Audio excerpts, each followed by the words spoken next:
이란 최고 지도자가 한국을 향해 충격적인 발표를 했습니다.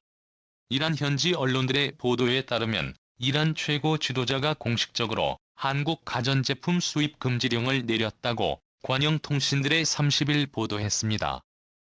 이런 현지 언론 보도는 한국 내 이란의 동결 자금을 활용해 가전제품을 수입할 수 있다는 소문이 도는 가운데 나왔습니다. 네, 맞습니다. 미국의 대이란 제재로 약 8조 원에 달하는 이란 정부의 돈이 한국에서 묶이자 이 돈으로 한국 제품을 구매하는 데 쓰겠다고 발표한 바 있습니다.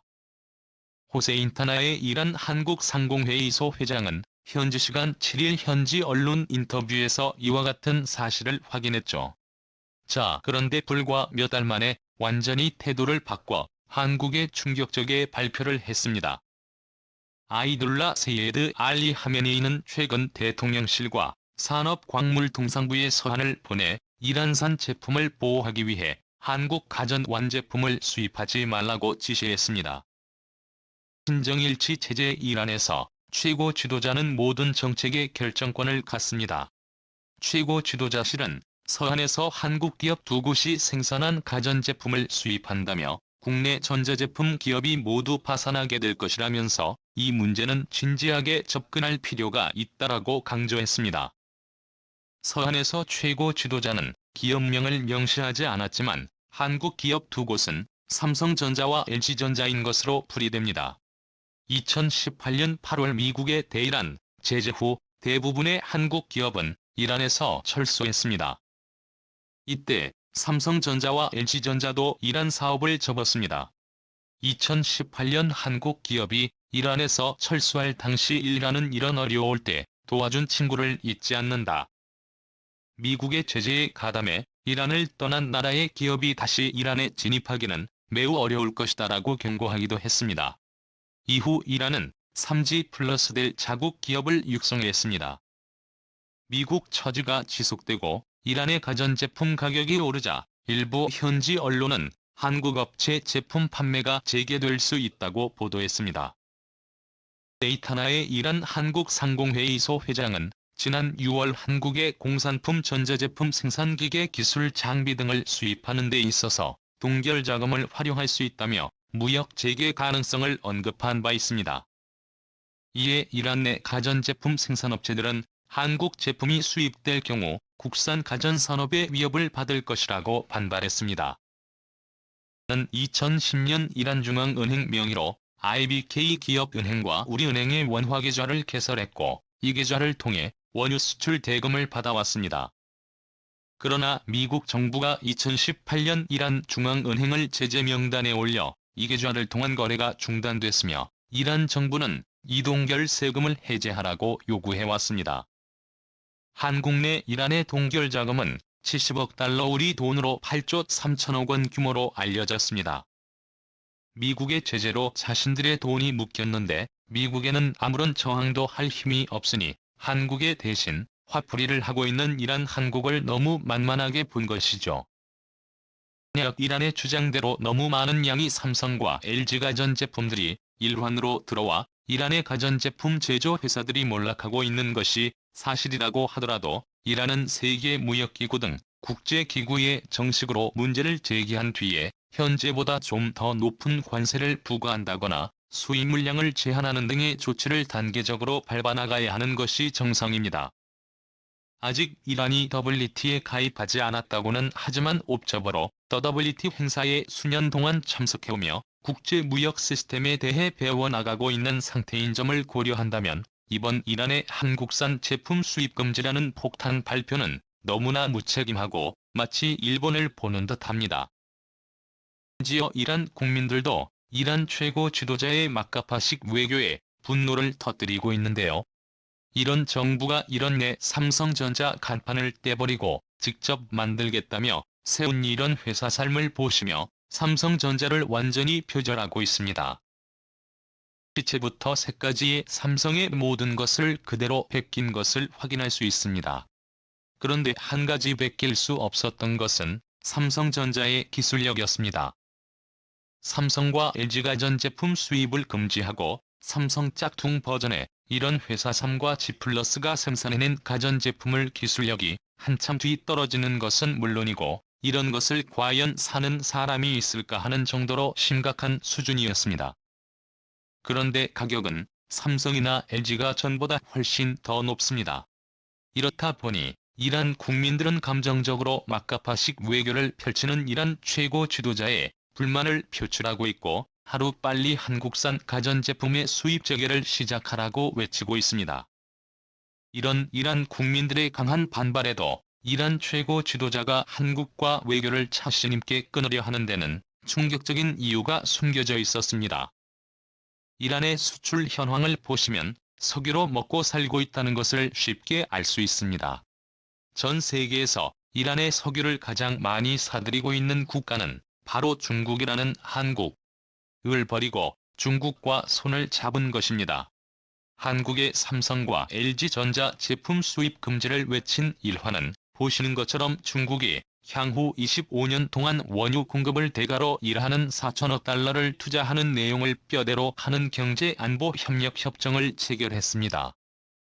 미국과 유럽 등의 포위 공세에 맞서 중국도 본격적으로 세결집에 나선 모양새입니다.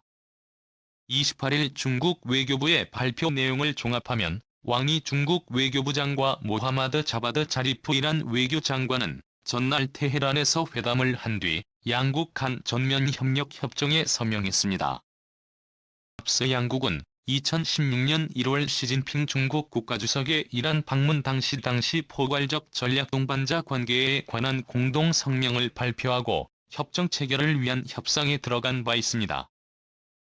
을 보면 중국의 금융통신 항만 도로 보건 의료 정보기술 원료 산업 등과 관련해 향후 25년 동안 모두 4천억 달러 약 480조 원 규모의 투자를 하기로 했습니다.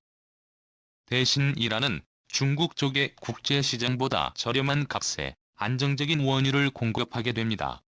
대테러전과 마약 거래 인신매매 등 다국적 범죄 대처를 명분으로 군사안보 분야 협력도 대폭 강화합니다.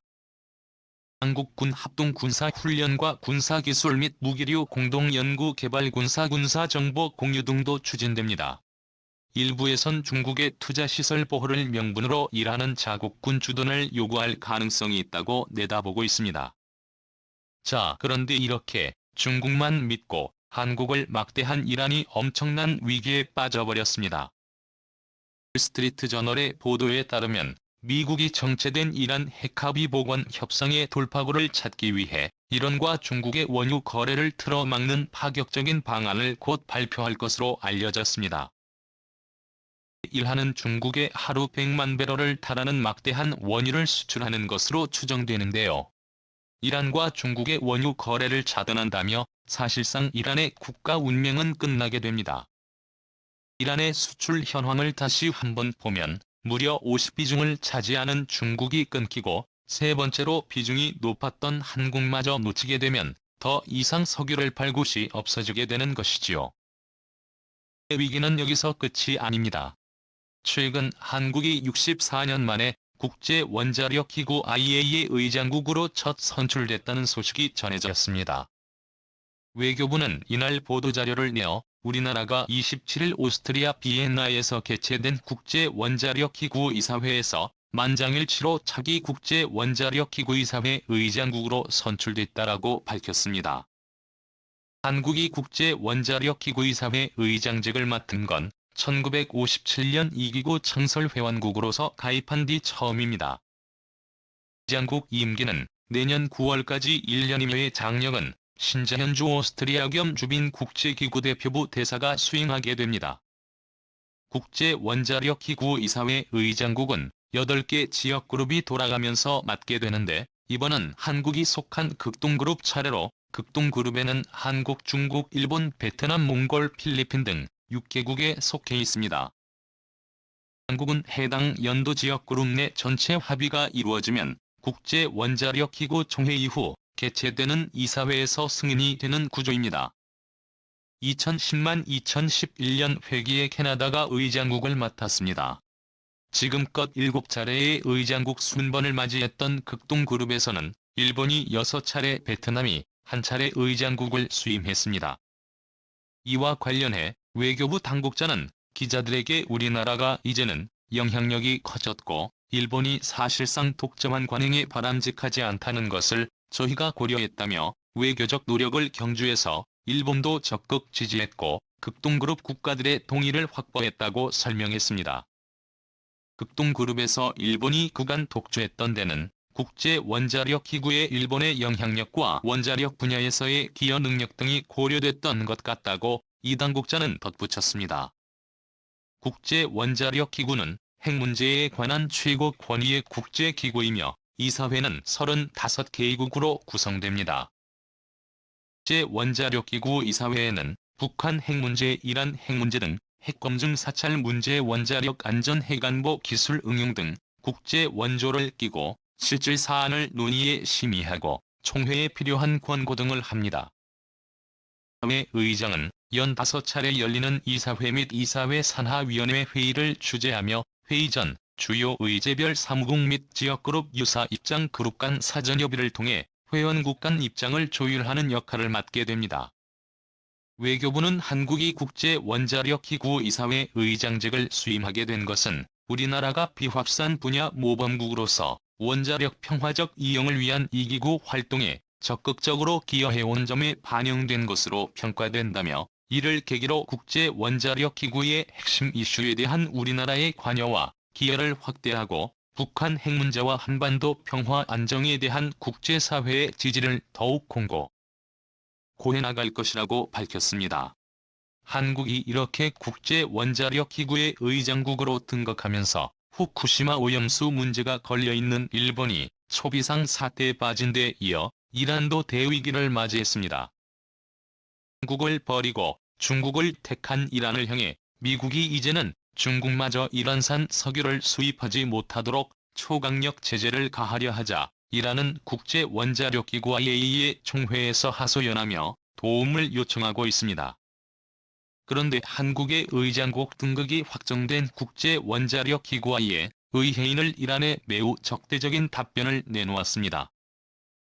이 얘기가 7일 회원국에 보낸 기밀분 기보고서에는 이란이 보유한 60 농축 우라늄의 크기의 증가에 고 이란이 핵사찰을 일부 제한하고 감시장비 접근을 제한한 2월 이후 핵활동에 대한 감시와 검증 활동이 심각히 악화됐다라고 지적하고 있습니다.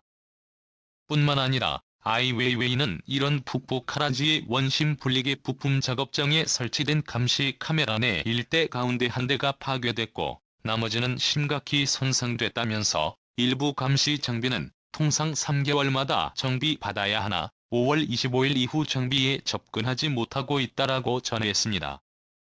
아이웨이웨이는 이란의 핵활동을 적절히 평가할 수 있다는 확신이 줄어들고 있으며 이란이 즉각 상황을 바로잡지 않는 한 확신은 지속해서 감소할 것이라고 경고했습니다. 이란은 앞으로도 강력한 미국과 국제사회의 경제 제재를 받게 될 것이고 우방국이었던 한국까지 버려가며 택한 중국과도 더 이상 무역을 할 수 없게 되어 역사상 가장 심대한 위기에 빠지게 되었습니다. 오늘도 감사합니다. 최고로 멋진 하루를 보내시길 바랄게요.